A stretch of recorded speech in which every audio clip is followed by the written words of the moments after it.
आपल्यालाही कळू दे खरंच आपल्याला काही किंमत आहे का? का आपण नुसत्याच वल्गना करतोय, आम्ही हे करू आम्ही ते करू, पण आपण खरंच ते करून दाखवतोय की नाही, तेवढा आपल्यात दम आहे की नाही, हे आपल्याला बघायचं. हे बघ काव्य, थोडा त्रास हा होणारच, त्यांनाही आणि आपल्यालाही, पण त्याशिवाय कसं करणार आपल्याला, हो ना? आणि सुख म्हणजे काय ते सुद्धा आपल्याला कळेल, हो ना? मग करूया तयारी, चल.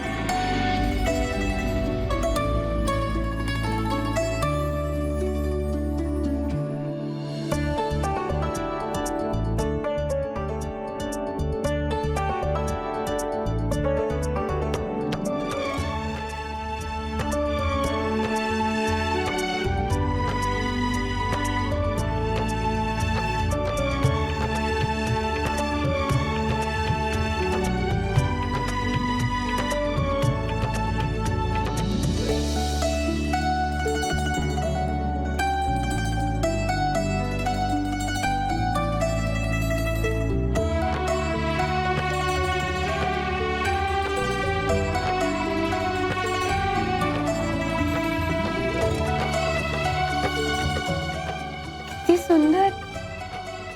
आई तुम्ही घेऊन आला ते.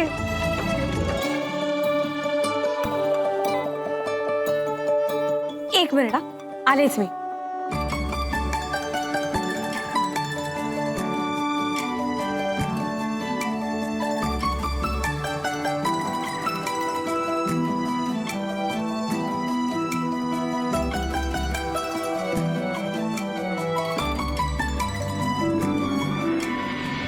आबा, तुम्हाला खरं सांगतो तुम्हाला, ह्या दोघींना पण ना अडगळीच्या खोलीत सुद्धा ठेवू नका.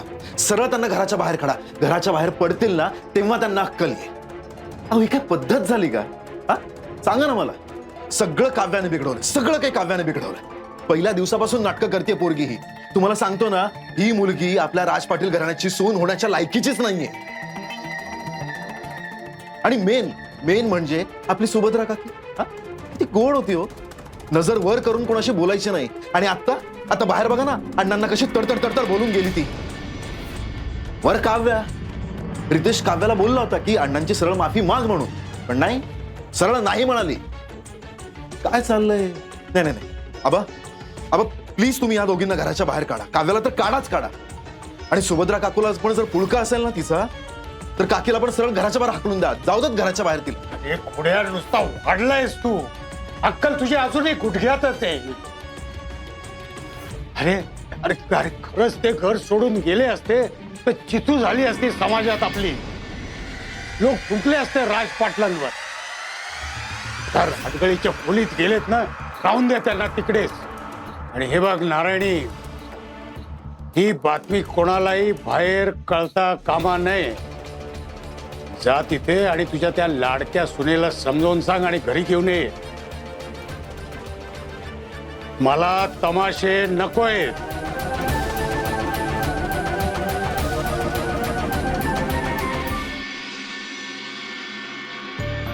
आणते हा काव्या, थांब जरा. आरामात आई. सगळं आटपलं आपलं ते बरं झालं नाही. पण देव कसा पाठीशी उभा राहतो बघ. सगळं चहाचं सामान इथे होतं. आणि अगदी आपल्याला हवा तसं चहा झालाय बरं का, कडक. सावकाश. बघ आवडतोय का? आईचा मिळालाय आई, अजून काय हवंय? आहा, आवडला? मस्त. येऊ का? आईजी या ना.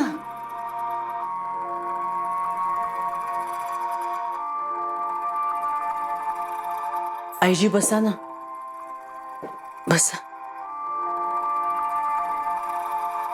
सुभद्रे, तू इतकी शांत गुणी, इतकी हट्टाला का पेटली?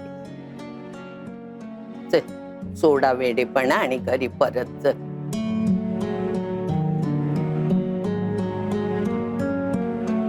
हे बघ, कमीपणा घेतल्याने कोणीही लहान होत नाही. चल. आईजी, मी जे काही केलंय ना ते करायलाच हवं होतं.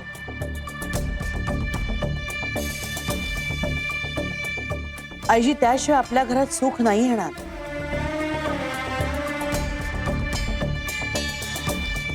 आणि अगदी खरं सांगा, तुम्हालाही माझं म्हणणं मनोमनी पटतंय ना? तुम्हालाही आपल्या घरात आनंद सुख यायला हवाय ना?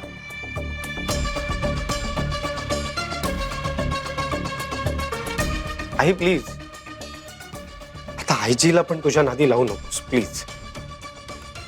जे काही झालंय ना ते ऑलरेडी खूप झालंय, आता नाही. आता आपण आपल्या घरी जाऊयात. ओके, चला. कपडे कुठे आहेत? आणि कसं आहे, नाही मुळात चूक तुझी नाहीच आहे, चूक काव्याची आहे. पण काल काव्याने जे काही केले ते अतिरेक होता. अरे पण काव्याला सरबतातून कुणीतरी काहीतरी घातलं होतं, ते का आणि कुणी घातल्याचा विचार केलास का? अगं पण ती जे काय बोलली त्याचं काय? हे तर नशेच्या अंमलाखालीच बोलली ना ती, त्याच्याबद्दल काय? आणि ते सगळं तिच्या मनात होतं म्हणून ते सगळं बाहेर निघालं. That's it. किती सिंपल आहे ना ही गोष्ट. अगं सगळ्यांचा अपमान केला आई तिने, बदनामी केली, आणि मला ते अजिबात आवडलेलं नाहीये. आणि कसं आहे ना, आपण याच्यावर किती पण डिस्कशन केलं तरी ते वाढतच जाणार आहे. त्याच्यामुळे आपण त्या बाबतीत नाहीच बोलूया, ठीक आहे? आता महत्वाचं फक्त इतकं आहे की आपण आता आपल्या घरी जायला पाहिजे. कारण आबांनी इतकं सगळं झाल्यानंतर सुद्धा त्यांनी स्वतः तुम्हाला घरी बोलवलंय. ओके, चला. आता तुम्ही ऍटलिस्ट त्यांचा एवढा तरी मान राखा. चला. अरे आजपर्यंत आम्ही त्यांचाच मान राखत आलोय. आणि हे बघ रितेश, काव्या जे काही बोलले ना ते चुकीचं बोललेली नाहीये. हे तर शुद्धीत होते ना. ते शुद्धीत असताना काय काय बोलले हे तू ऐकलंस, आणि त्यांनी काय काय केलं हे सुद्धा तू पाहिलंस. आम्ही त्यांच्या पैशावर जगतो, आम्हाला ते पोसतात, आम्ही घरात काहीच कामं करते असं जेव्हा ते म्हणत होते तेव्हा आबा काहीच बोलले नाहीत त्यांना. आम्ही बायका काही कामाच्या नाही आहोत असं जेव्हा ते म्हणाले तेव्हा सुद्धा आबा काही म्हणाले नाहीत. आम्ही आयुष्यभर तुमच्या आवडीनिवडी जपत आलो, तुमच्या आज्ञा पाळत आलो हेच ते म्हणत होते, आणि तरी सुद्धा मग बायकांना काहीच किंमत नाहीये हे सगळं म्हटल्यावर सुद्धा आबा काहीच बोलले नाहीत. अरे हे सगळं घडत असताना आपल्या घरातल्या बायकांचा अपमान होतोय ह्याची सुद्धा तुम्हाला जाणीव नाहीये. तेव्हा सुद्धा तुम्ही कोणीच काही बोलला नाही. बरोबर आहे, मुळात आपल्या घरातल्या बायकांचा अपमान होतोय हेच तुम्हाला कळत नाही ना. कारण त्या बायकांना घरात काही मानच नाहीये, घरातल्या बायकांची किंमत शून्य. आई अगं पण खरंच आहे ना ते. नाही आई अगं, पुरुष आहेत म्हणून हे घर आहे. हे तुम्ही जे काम करता ना ते काम करायला बाहेर 1000-2000 रुपयात नोकर मिळतील ग.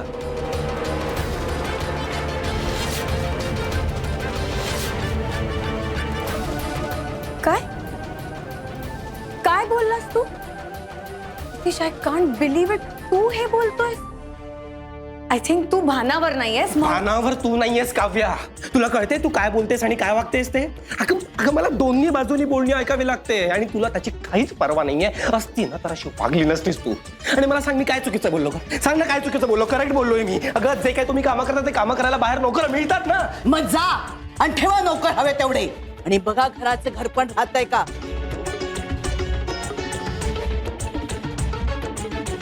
आणि जेव्हा तुमच्या अरेला कारे येईल ना त्यांच्याकडनं तेव्हा तुम्हाला कळेल. जा रितेश, आम्ही येणार नाही.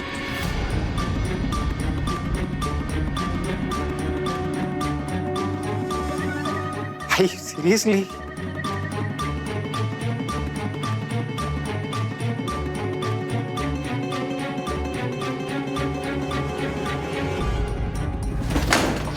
ठीक आहे, तुम्ही करा काय करायचंय ते.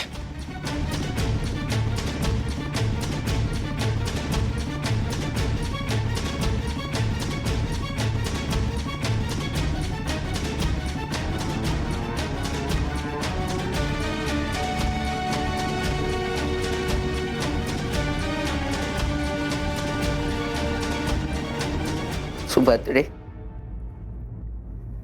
उगीच हट्ट करू नको. मी आले ना तुला परत न्यायला. तुझ्याशिवाय त्या घरात पानही हलत नाही. हे बघ, तुला कोणाचीही माफी बिफी मागायची गरज नाहीये. तुला कोणीही काहीही विचारणार नाहीये. सुभद्रे, अगं सगळं गोडीनं होतंय ना तोपर्यंत समजुतीनं घे. एकदा का अण्णा रागवला ना तर तुम्हाला इथं सुद्धा राहता येणार नाही. तो तुम्हाला सरळ वाड्याच्या बाहेर काढेल ग. नाही काढणार आईजी. समाज काय म्हणेल, लोक काय म्हणतील या भीतीने ते नाही काढणार आम्हाला घरातून बाहेर. आईजी तुमच्यावर दडपण आणतील, पण तुम्ही अजिबात काळजी करू नका. आपल्या राजपाटलांच्या इब्रतीला धक्का लागेल असं आम्ही दोघी काहीही करणार नाही आहोत. आईजी म्हणून तर आम्ही घर सुद्धा सोडून गेलो नाहीत ना. आम्ही ह्याच घरात आहोत अजूनही. आम्हाला फक्त आपल्या घरात बदल घडायला हवाय. आपल्या घरात आनंदी असायला हवं सगळ्यांनी. एकमेकांचा मान राखला पाहिजे, एकमेकांवर भरपूर प्रेम करता यावं, एवढी छोटी अपेक्षा सुद्धा करायची नाही का हो आपण? खूप मोठी अपेक्षा. आईजी आपण सगळे एकाच घरात राहतो, मग एकमेकांना मदत करायला हवी ना आपण. हुकुमशाही कशी चालेल?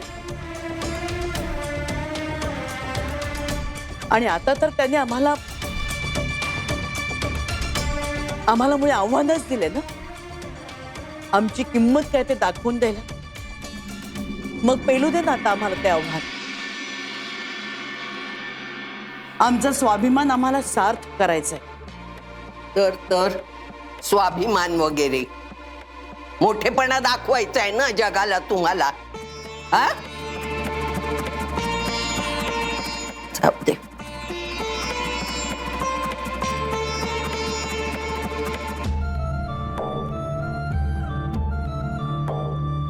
तुम्हाला काय करायचं ते करा. मी हे तुम्हाला द्यायला आले. तुमचं माहेरचं स्त्रीधन आता हे विका आणि जगा.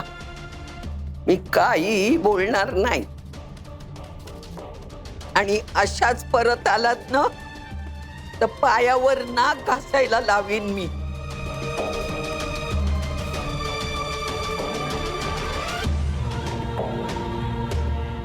आईजी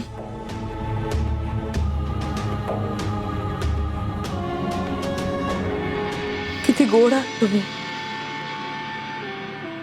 सासू सासू म्हणवता, पण पोटात मात्र आईची माया. तुम्ही आम्हाला आपल्या घरी न्यायला नव्हता आलात, आम्हाला हे द्यायला आला होतात ना.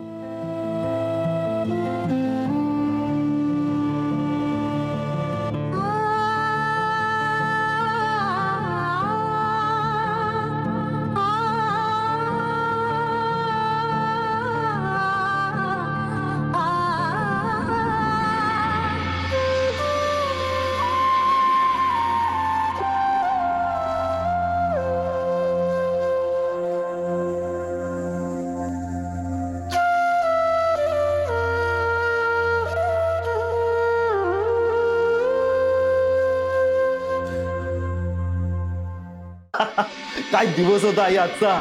मी खूप खुश आहे. मी एक काम करतो, मी जातो बाहेर आणि मस्त काहीतरी गोड घेऊन येतो. सेलिब्रेट करूयात ना आजचा दिवस आपण. शेवटी आई आपला आजचा प्लॅन सक्सेसफुल झालाय. हो रे. कितीतरी दिवसांनी ना आपल्या मनासारखं घडलंय. येस आई, आपल्या मनासारखं घडलंय. मी आता एक काम करतो, ही बातमी मी अख्ख्या गावभर वाऱ्यासारखी पसरवतो. आबांना तशी भीती आहे राजपाटलांची इज्जत जाईल म्हणून. जाऊ दे ना, गेली तर. या बायकांमुळे जर इज्जत गेली ना तर यांच्या परतीचे सगळे मार्ग बंद होते. या घरातच सोड ग, पण दारात सुद्धा उभं करणार नाहीत अण्णा. प्रथमेश, उतावीळ होऊ नकोस. हे बघ, राजपाटलांची जर का बदनामी झाली ना तर ते सुभद्रेला सहन होणार नाही. तिला या घरातल्या लोकांचा पुळका येईल आणि मग काय होईल? ती नाक घासत या घरामध्ये येईल आणि अण्णा तिला लगेच घरात घेतील. आपला हेतू काय आहे? आपला हेतू जो आहे ना तो धुळीला मिळेल. कळतंय का? आपल्याला काय हवंय प्रथमेश? काय हवंय माहितीये ना? ह्या दोघींना घराबाहेर काढलंच आहे. आता रितेश आणि त्यानंतर अण्णा. अगदी बरोबर आहे तुझं. रितेशला या घराच्या बाहेर कसं काढायचं याचा विचार करावा लागणार. आणि आत्ता जसा प्लॅन जमून आला होता तसा परफेक्ट प्लॅन आपल्याला आखावा लागणार, तोही लवकर.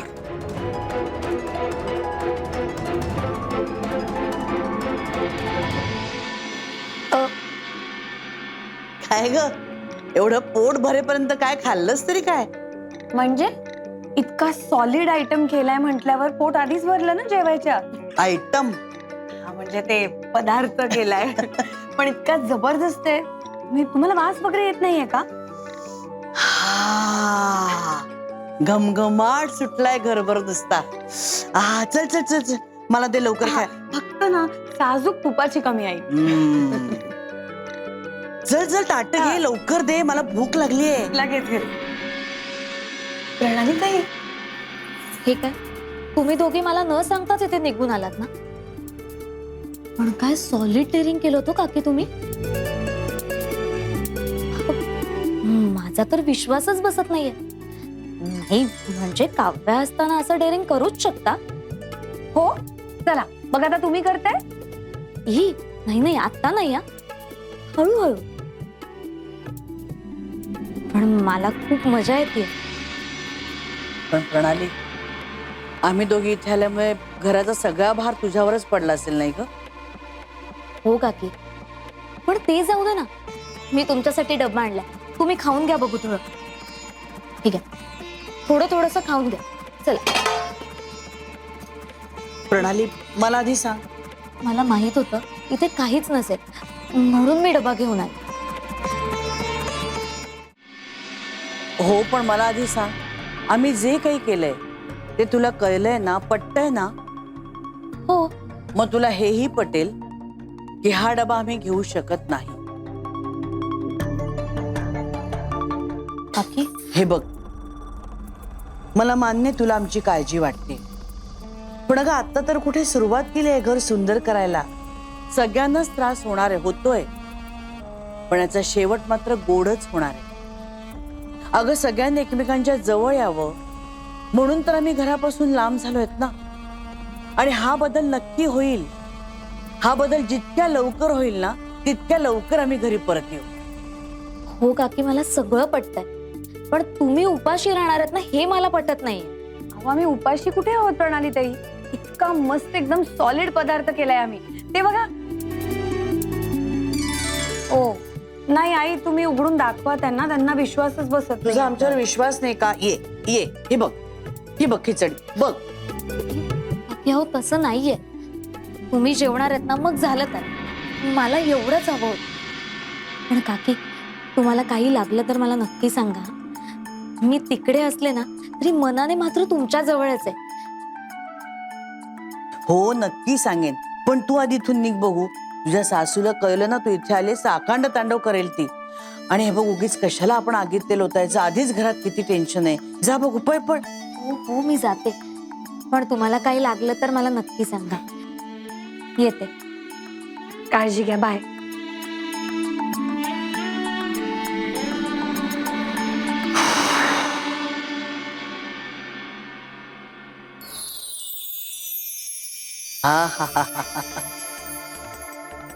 बरं झालं ना प्रणाली त्यांनी उघडून नाही बघितलं, नाहीतर आपली फजिती झाली असती.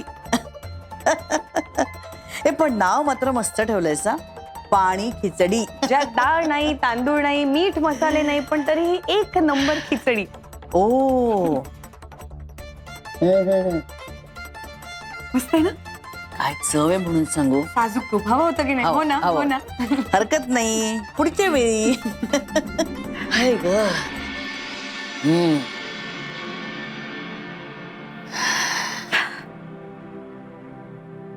खरंच माझं पोट भरलं पण पाणी पिऊन. पाणी खिचडीनी आणि प्रणालीच्या प्रेमाने. पण आज आपण पाण्यावर निभावून नेलं, उद्याचं काय? फार काय नाही चालणार हो हे सगळं. आपल्याला हातपाय हलवायला लागतील. काव्या, मी नृत्य वर्ग सुरू करू का? शिकवायला लागू का सगळ्या मुलींना आता? हा, तू काय करशील? आई ऍक्च्युली माझ्या डोक्यात एक आयडिया आली आहे. काय? बघा,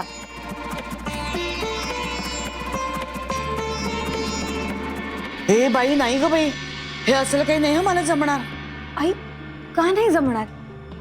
आणि आई, जमणार नाही, शक्य नाही, इम्पॉसिबल हे सगळे शब्द ना आपल्या डिक्शनरीत नाहीये. आई मला सांगा, तुम्हाला कधीतरी वाटलं होतं आपण दोघी अशा खंबीरपणे सगळ्यांच्या विरोधात जाऊन इथे उभे असू? वाटलं होतं? स्वप्नातही कधी वाटलं नव्हतं ग. एक्झॅक्टली. मग जे मी तुम्हाला सांगितलंय ना ते सुद्धा आपण घडवून आणू. आई मामांना नेहमी सांगायचं, आपण मनापासून प्रयत्न केले ना की काहीही शक्य असतं आणि सगळं जमतं आपल्याला. आणि हे बघा, आपण दोघी आहोत ना एकमेकांबरोबर, नक्की जमेल आपल्याला. डन? डन.